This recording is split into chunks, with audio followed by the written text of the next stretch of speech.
नमस्कार दोस्तों, बहुत स्वागत है आपका। और हमारे साथ मानवीय मूल्यों पर आधारित जो यहाँ रिसर्च सेंटर है नौगांव में, वहाँ के संचालक महोदय श्री भगवान सिंह परमार, जो कि एक किसानों के बहुत बड़े चिंतक भी हैं और सामाजिक कार्यकर्ता भी हैं। उनको भारत सरकार के द्वारा दिल्ली पर बुलवाया गया था। 10 दिवसीय प्रवास वहाँ पर रहा। विभिन्न गंभीर विषयों पर चर्चा की गई। तो आइए हम उनसे जानते हैं कि उन्होंने जैविक खेती और कृषि पर और किसानों पर क्या कुछ अपने विचार रखे हैं। जी सर, बहुत स्वागत है आपका। बहुत बहुत धन्यवाद अजय जी। तो अभी मैं जो है भारत सरकार की ओर से आमंत्रित किया गया था, उसमें 2 दिन हम लोग जो प्राकृतिक कृषि का जो राष्ट्रीय केंद्र है गाज़ियाबाद में, उसमें रहे।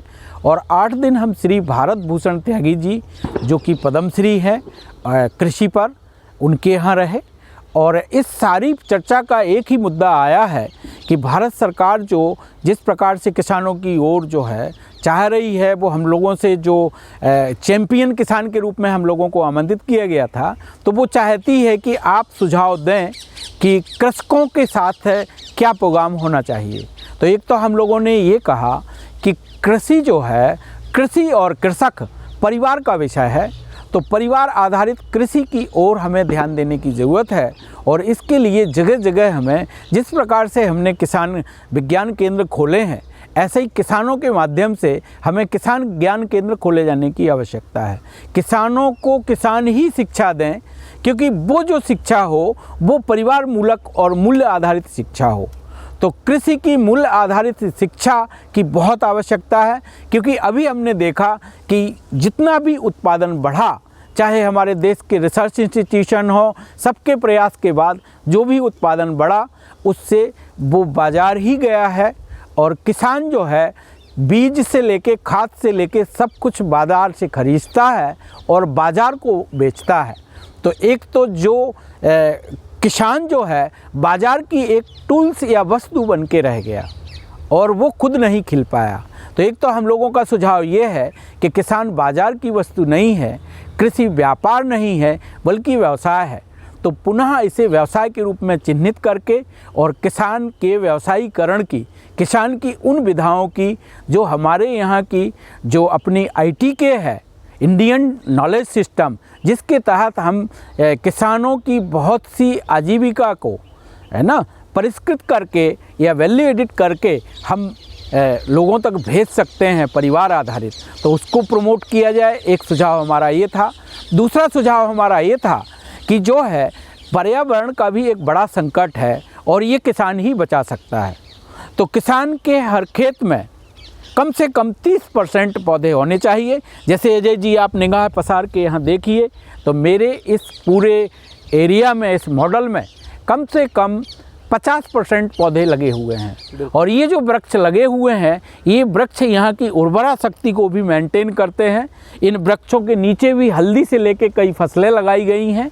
तो अभी हम लोग जो वृक्ष काट कर जो खेती किए और एकांगी खेती किए, वहाँ पर एक दूसरा सुझाव हमारा ये था कि मध्य प्रदेश हमारा वन आच्छादित क्षेत्र रहा है।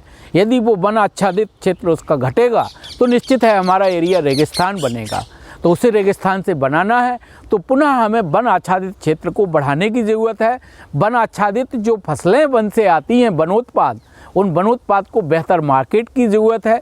वन की जो नीति है वह किसानों के लिए सहज और सुलभ हो, जिससे कि किसान उसे बाज़ार में भेज सकें। तो इस प्रकार से एक वन आधारित हमारा सुझाव था। तीसरा सुझाव हमारा ये था कि हमें किसानों की जो पारिवारिक हालत है उस पर गंभीर चिंता करने की ज़रूरत है। क्योंकि अभी किसान खेती क्यों छोड़ रहा है? किसान के बच्चे की शादी नहीं होती जो किसान खेती कर रहे हैं। वजह ये है कि किसान का सम्मान घट गया है। तो किसान के सम्मान को हम कैसे बढ़ाएं? किसान की इज्जत को हम पुनः कैसे बढ़ाएं कि वो गर्व से कह सके कि मैं किसान हूँ? तो ये तो मूल्य आधारित शिक्षा से ही आएगा।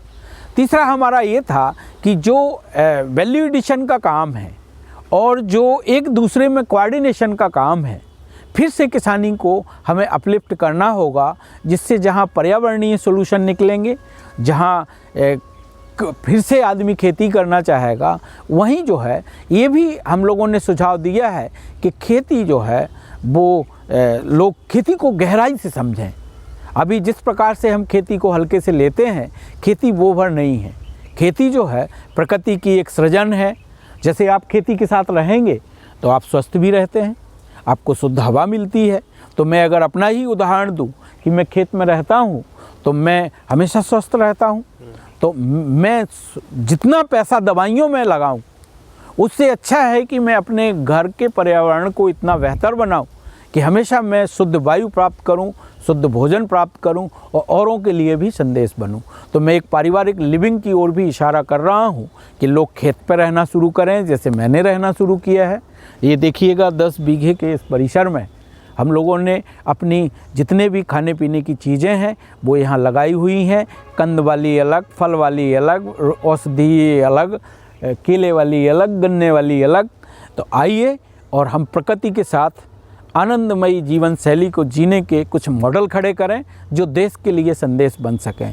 तो यही सुझाव हम लोगों ने केंद्र सरकार को भी दिए हैं और इसमें आदरणीय भारत भूषण त्यागी जी का जो रोल है वो बहुत महत्वपूर्ण रहा, क्योंकि ये उनके मार्गदर्शन में, उनके संयोजन में हुआ था।